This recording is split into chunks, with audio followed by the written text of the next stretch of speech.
Welcome to CMO Confidential, the podcast that takes you inside the drama, decisions, and choices that go with being the head of marketing. Hosted by five-time CMO Mike Linton. Welcome, marketers, advertisers, and those who love them to Chief Marketing Officer Confidential.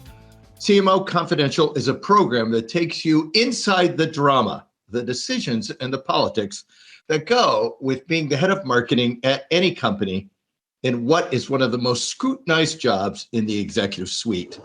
I'm Mike Linton, the former Chief Marketing Officer of Best Buy, eBay, Farmers Insurance, and Ancestry.com, here today with my guest, Tom Kirk, known universally as TK.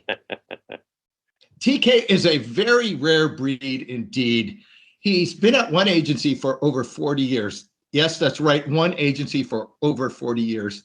He started his career at Needham Harper, and when Needham Harper merged with BBDO and DDB to form Omnicom, easy for anybody to say, TK's agency left the merger to remain independent and formed RPA.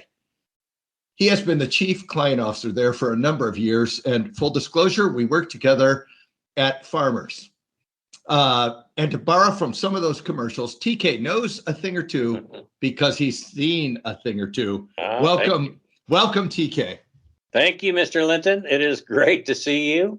And yes, those are some fun days. I think we had a lot of fun together. We did some great work, and I'm very proud of all that. Very proud of that work. Won a couple of Effies too, which was just icing on the cake. Yeah. So today's topic is the second on a theme that you've seen earlier, and we're talking about what your agency wants to tell you but won't.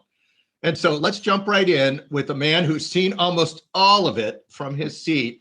The first question, TK, I'm assuming there's a whole lot of things agencies really want to tell their clients, but they won't. And obviously it's a theme of the show, but why is that? Why won't agencies talk to clients and tell them what's good for them? Well, let me frame that a little bit this way, Mike, from the standpoint of the ability to have frank, open, and candid conversations both ways, agency to client and back, is really, in my mind, one of the hallmarks of a quality relationship. It's one of the distinguishing characteristics of a good relationship. But what does it take in order? And I believe, Mike, that we had that relationship. You and I had that relationship on Farm. We could go to lunch or go into your office or whatever and have a pretty candid conversation.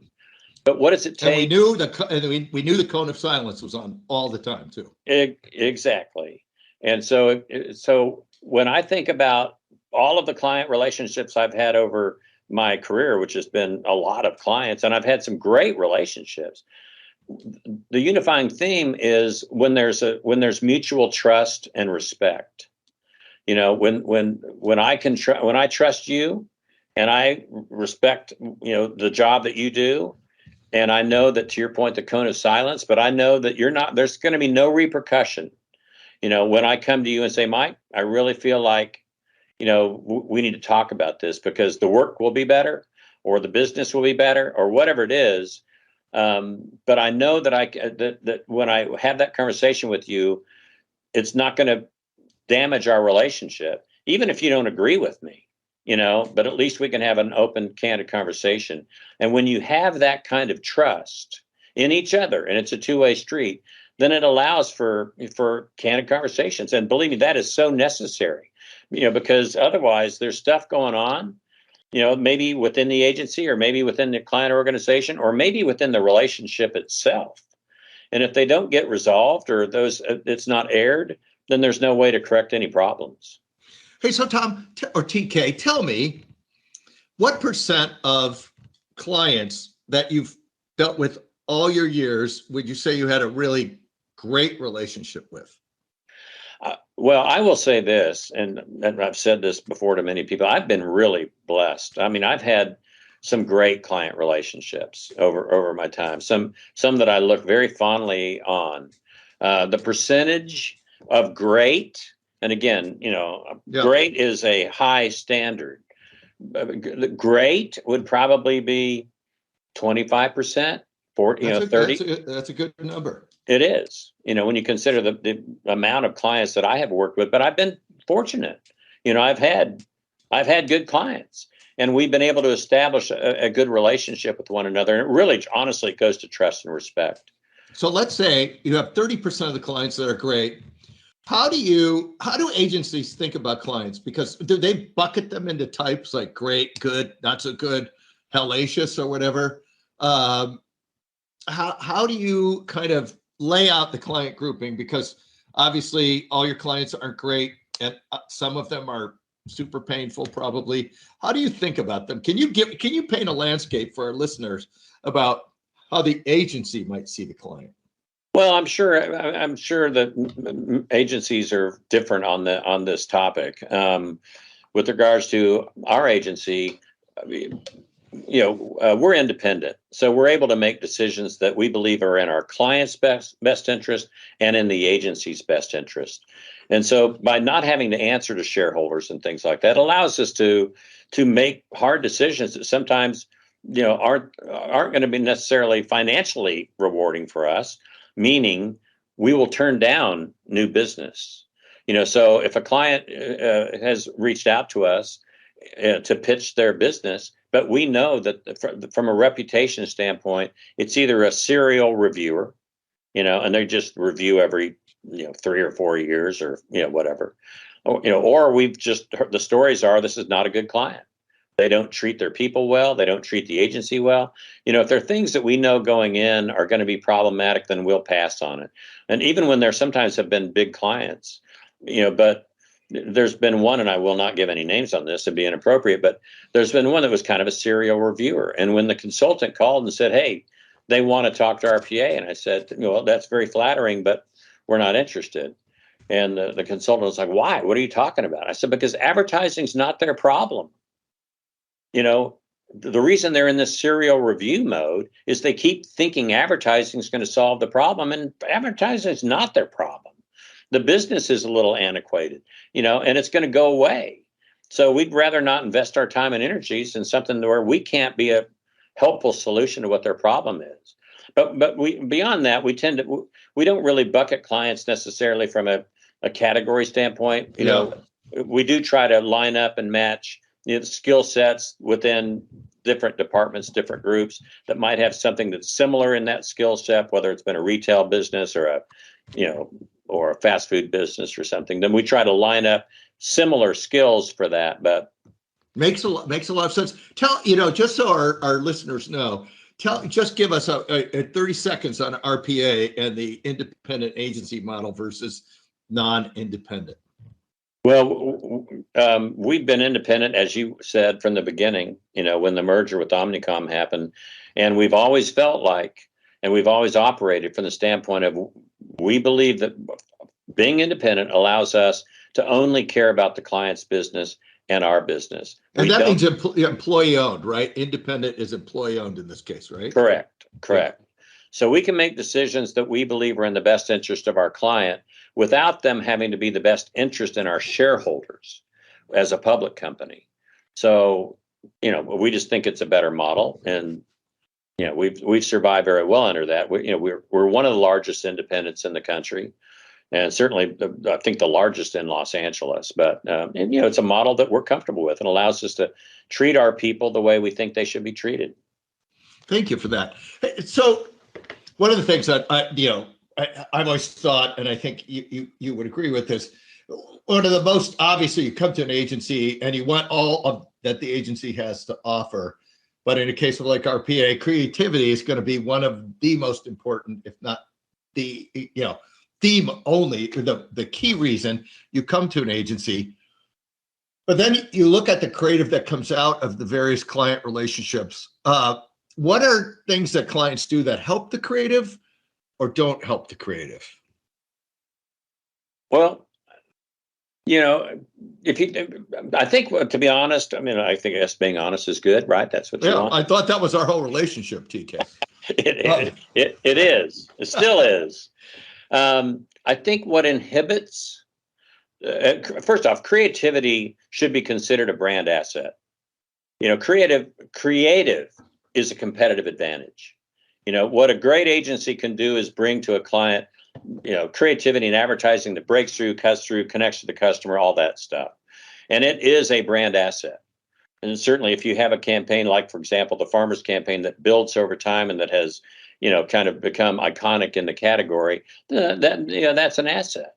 But what is it that inhibits creativity? Because anyway, I would say there has been a trend that has been developing for probably 25, 30 years. And there's, I think, a good reason for it, although it's not healthy. And that is the notion of consensus building. If you look at business is so competitive, and client organizations, some of your recent podcasts have been talking about the longevity of a CMO and the shelf life of a CMO. And you look at how competitive that job is.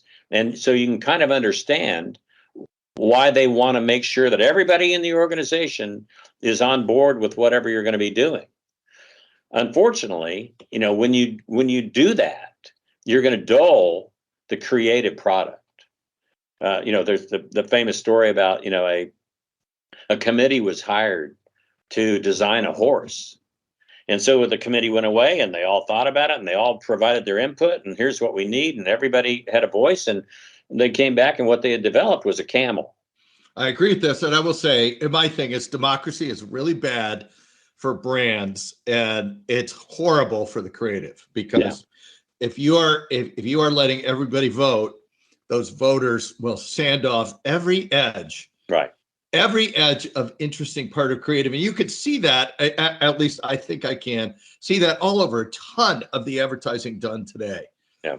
Where it is safe. It surely has a lot of voters and consumers aren't going to remember it at all. And that's the problem. When you have created something that is, to your word, safe, which I agree with, it's only safe within the walls of the company. It's not safe in the marketplace. If you want to be successful in the marketplace, be brave. Have courage. I agree with that. So you have these CMOs in seat. Gosh, I've been in, I guess, a number of them. And you do have all these people that want to vote. You do have the companies that the most passionate consumer of your marketing is usually inside your company. What advice would you give to CMOs on how to get the creative free? Like, you've watched a ton of this. There's best practice. There's less best practice. Tell us what you think. When you say you said get the creative free.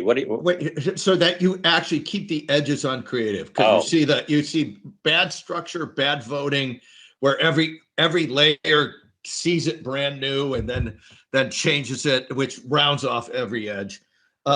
What's some best practices to get the best creative out there? Well, I've only had one client that's ever said this to me, but it was like remarkable. And he said, and he would say this frequently when we'd show him an ad or whatever, he'd say, well, I don't like it, but I'm paying you to develop this work. So, we're going to do it.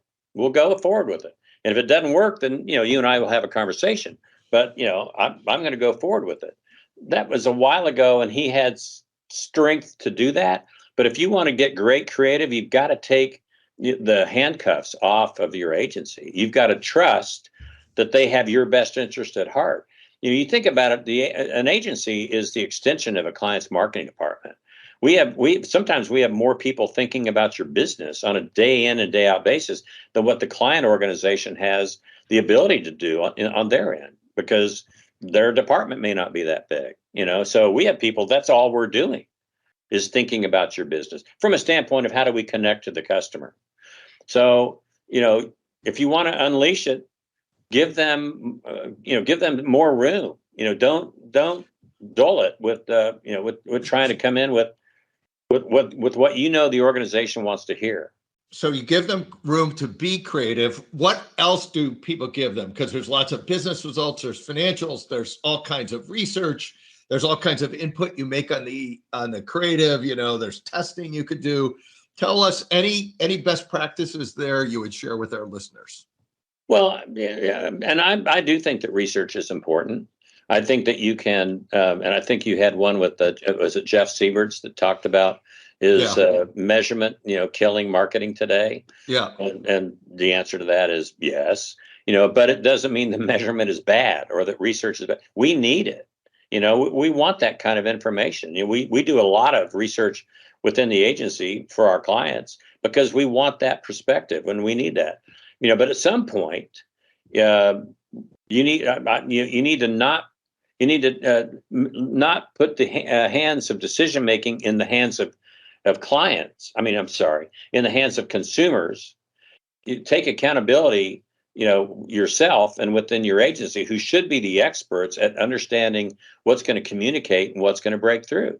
I agree with this. My thing is research can only measure, it can't create. And a lot of times you have to let some creative stuff into the market to measure it. And if you try and measure it before it gets out, you will sand off all the creative edges and the consumer will tell you it sucks. And then you will lose the idea because you'll keep watering it down. I want to flip this over to marketing is the least consistently structured and least consistent set of expectations in the C-suite, at least in my opinion. So it has a lot of structures that probably interface with the agency. Tell us about structures within the client organization and any recommendations for how to get the best out of an agency within that marketing structure. Well, I would say, Mike, that silos are great for storing grain. So if you need to store some grain, build a big silo. They're terrible at fostering collaboration, but a lot of client organizations are siloed. And, sometimes departments that should be talking to one another frequently don't even like each other. I'm always shocked at how in a lot of organizations, marketing and sales don't get along. They're kind of at odds with one another. But if you want to foster collaboration, open it up, create access, allow your agency to build relationships across your organization. You might be surprised that distribution might have an idea for something that they think is a competitive advantage that the agency gets turned on by. I want to push on this a little bit because you're talking about collaboration and access with a really broad aperture. You're not talking about it just within the marketing department. You're saying let the agency feel and understand the whole company, go wherever it wants. You're not saying let the whole company, putting words in your mouth. You're not saying let the whole company vote on the advertising. But you're saying let the company input to the agency or let them, like we would take you guys to the claims org and everything else, for example, to see how claims handled things when we were at Farmers. But and that collaboration it can't all go through one agency marketing person, right? Or small group. No, I think just the idea there, Mike, is to allow for access, and some agencies might not, want to take advantage of that. We do, we want to meet with people throughout the organization in all of the different areas, because again, you never know where an idea might come from. You never know where a creative stimulus might come from. But also, when you build a relationship, and I thought you were particularly adept at doing this. I'm glad you're on this show, Tom. But no, when you build a relationship across channels, and then you come out with a new advertising campaign, and you need the company to get on board. The work that you did originally when we launched a lot of the Farmers work to get the entire organization to buy into it is what helps to really put that brand building in hyperdrive. Because it's not happening just on television or just on the internet. It's happening when the phone rings, in the call center. it's happening everywhere. And, you're leveraging the strength of the whole organization to build your brand. Let me put a little quick story in this. When we did we've seen a thing or two, we know a thing or two because we've seen a thing or two. We actually crowdsourced those from the claims and the agents. Right. Claims department and the agents, and we would get a couple hundred entries, and then we'd give any ones that cleared legal to the creative team, who then would run it like the NCAA basketball tournament, get the top like X amount and whittle them down to 4. that we were pretty sure were going to work in what was a 9-month process. But if your claim or if your story got picked, we flew you to a shoot. So all those ideas were crowdsourced at the time and brought a lot of whimsy and humor. And the creators were into it, man. They were into it. Absolutely, Mike. That's a great example. And even though we kind of pushed them beyond maybe what the reality was of that exact claim, but it came from the essence of that claim, there was an authenticity to it. People could relate because, it wasn't all fabricated. There was an element of truth that came from it because it did happen, and it had to, legal made sure it had to have happened, and the cause of the claim had to have been settled, and all that other stuff, public service announcement, and why I almost always have lawyers in all my meetings. Okay, so that is really good on structure. I'm sure you've seen some bad structures, and also when a CMO leaves, there's probably a whole bunch of angst that happens at the agency. How should a company handle a CMO leaving, and how does the agency look at that? You mean besides fear and trembling? Yes, besides fear and trembling. Besides that. Okay, well. Scotch, yes.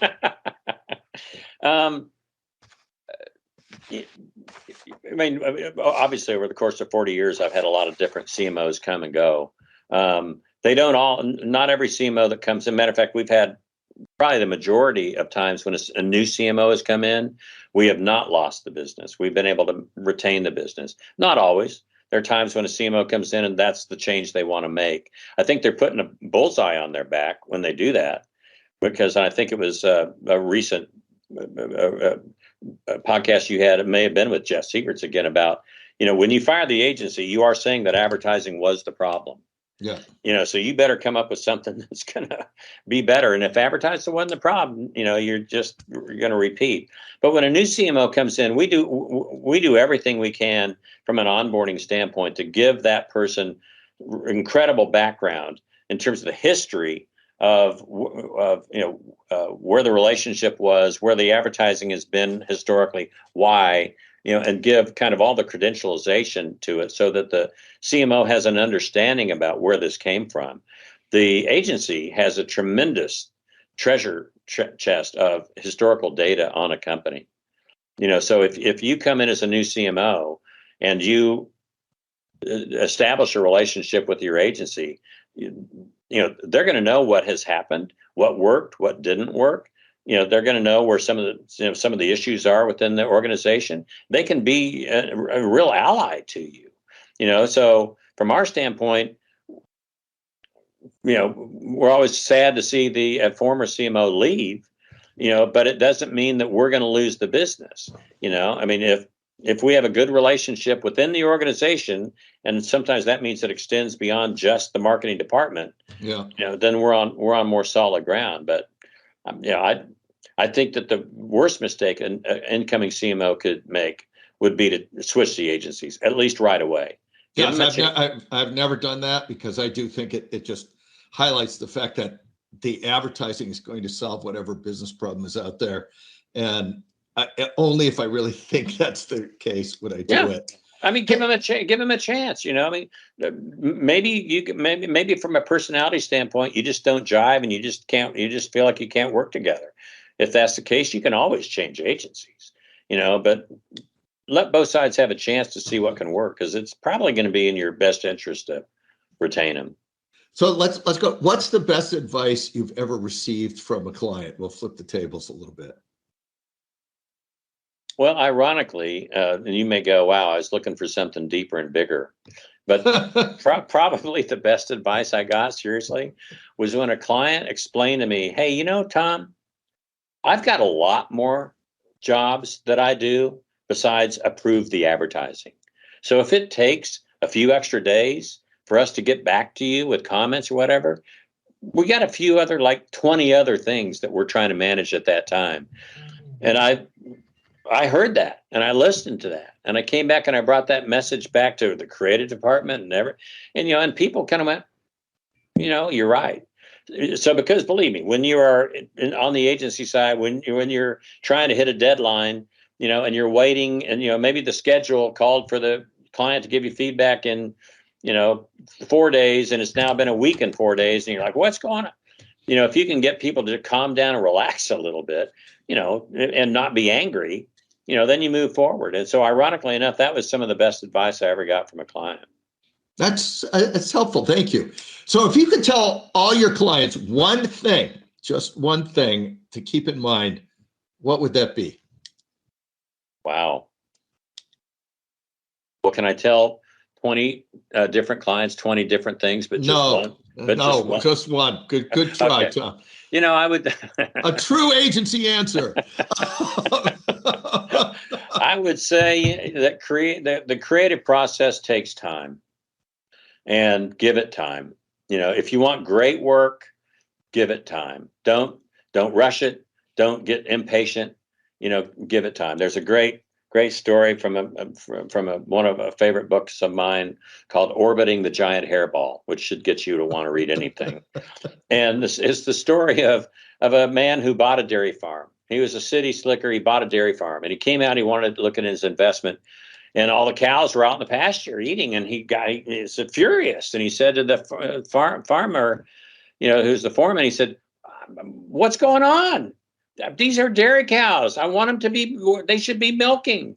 And he said, "Well, first they have to create milk, and it takes time. And what they're doing right now, grazing and eating, is going to make milk. So we have to give this process time so that you can get what you're after." And I laughed at that story. It's written by a former creative director from Hallmark Cards, because it's so true. Sometimes you can get great creative work by saying, "You know what? Show me what you got in a week." And sometimes that happens, but more often give it time to marinate a little bit. Okay, I'm going to hang on this, move on from the cow analogy, but I'm sure that's going to be a big hit. The cow analogy and the grass. So, funniest story you can share. Well, boy, you really want to get me in trouble, don't you? I do. Is that part of it? TK, right, absolutely. I'll tell you a funny story, and I'll try to do it quickly, which is challenging for me. And I'm going to go back in the time machine a little bit. So in 1988, Wayne Gretzky was traded from the Edmonton Oilers to the Los Angeles Kings, which, if your viewers don't know, those are both hockey clubs. And Wayne Gretzky at that time, and still to this day, was considered the greatest player to ever play hockey. Well, being in Los Angeles and being in marketing in Los Angeles, I knew that LA is a star town, and I just knew that Wayne Gretzky was going to make the Kings relevant, and that he was going to be, dynamic. Now, I grew up in Texas. I had never been to a hockey game, but from a marketing standpoint, I knew that he would be a big hit. So the news was announced on the evening news on, let's call it a Tuesday. At 8:00 on Wednesday morning, I called my sales rep at the California Sports Organization, and I said, "Hey, Mike, how can my client get involved with the Kings?" And he said, "Oh, well, gosh, a sponsorship program." And he started going 8:00 in the morning, starts going through, what that was. And, it'd be a dasher board, and he goes through all this stuff. I'm like, time out. What's a dasher board? Yeah. So he explains to me what a dasher board is. And ironically, and a dasher board is the thing right around the arena that keeps the puck and the people in the arena. Exactly. So, yeah. And it's like signage, Yeah. But when you looked at, and this part cracked me up, the Kings were getting about 4,000 to 5,000 people maybe at every game. And all of the dasher boards that they had sold were within the middle part of the arena. And so when I asked him, I said, well, he said, all right, here's the sponsorship, 2 dashboards. And he said, where do you want them? And I said, well, I don't care about 5,000 people in the arena. I want to see the replays, that are going to be broadcast on sports every night. Oh, well, let's put them behind the goal, which I was stunned to learn that behind somebody else hadn't grabbed that up already. Right. So we've got the best location on the ice. We've got better. So I said, all right, well, let me just call my client and get this approved. And by now it's 8:30 or 8:45. And he's like, Tom, if you hang up, first off, the phones, you won't even be able to get back in. And if you do, this will be sold. I mean, now the phones are ringing off the hook. So I said, all right, we'll take it. So he said, all right, I'm going to shoot you a contract, da-da-da-da-da. So I agreed to this sponsorship without client approval. So my client was on vacation at the time. He came back about 3 days after this. And this was a client who I didn't realize that he was not a sports fan, but I was so excited to tell him, that we just landed this amazing sponsorship. I said, Bill, Wayne Gretzky was traded to the Kings. We got the sponsorship of all sponsorships. And he goes, that's great. Let me think about it. I said, well, you own it. He's like, first off, who's Wayne Gretzky? And I was like, oh my God. And, Bill was classic at saying, if it works, great. If it doesn't, we'll talk. Well, Gretzky steps foot on the ice. The next day, it's on Today's Show. It's on Good Morning America. It's all over SportsCenter. It's on every news out. I mean, it's huge news, right? So he calls me and he says, hey, can you get us footage of that? Because, we've got a board meeting coming up, in 3 days. I'd love to show this at the board meeting. And I said, no problem. Absolutely. I said, but Bill, I just have one question. Do we have to talk? I mean, do we have to have a conversation? He's like, no, we're good. We're good. Clever. Hey, TK, we're almost out of time. So any last practical advice for our listeners that we haven't talked about? Boy. I mean, I think the one thing that I would really,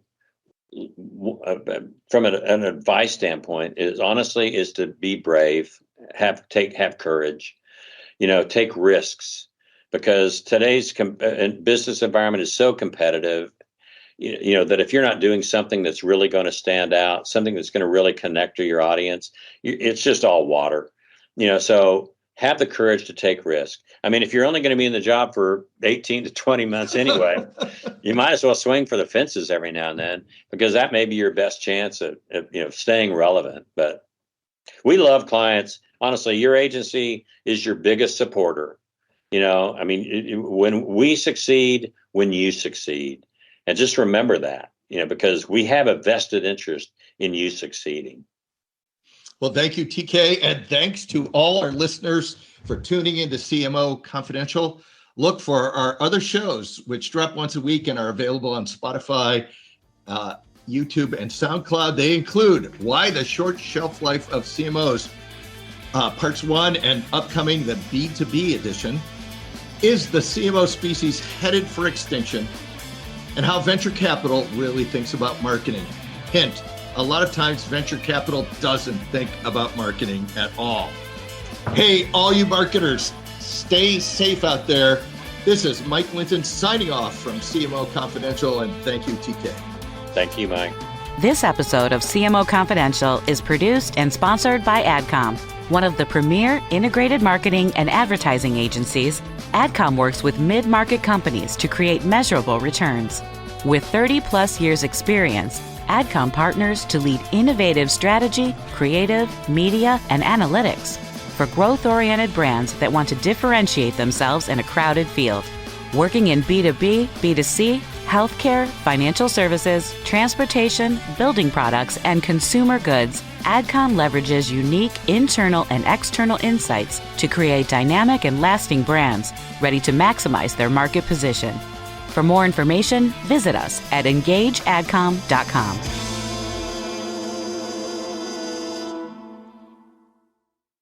Hi, my name is Sarah, and I want to tell you about my podcast called Can I Offer You Some Feedback? I'm a business consultant and executive coach with over 20 years experience in change management, leadership development, and naturally providing feedback to high performers. My podcast is for those of you who have a complicated relationship with feedback, whether giving, receiving, avoiding, or seeking. Feedback is essential for our development. In each episode, you'll hear from real people across industries with their ideas, perspectives, and best practices on feedback. I'll also be sharing business bites with you, simple explanations of organizational tools, management techniques, and leadership philosophies that will help you and your businesses thrive. You can listen to Can I Offer You Some Feedback on your favorite podcast app, or learn more at evergreenpodcasts.com. Great careers are forged out of great relationships. Your success, whatever your field, relies and thrives on the support and insights of others. I'm Andy Lapata, an author and speaker on the power of professional relationships. In the Connected Leadership podcast, I have the privilege of interviewing people from around the world to understand the relationships that have made a difference on their journey and how their insights can help you. From Nobel Prize winners to Olympians, from NASA astronauts to peace campaigners, my guests have shared some captivating moments from their lives and careers. Combined with experts from leading universities, cutting-edge authors and giants of business, the Connected Leadership podcast aims to inspire, educate and entertain.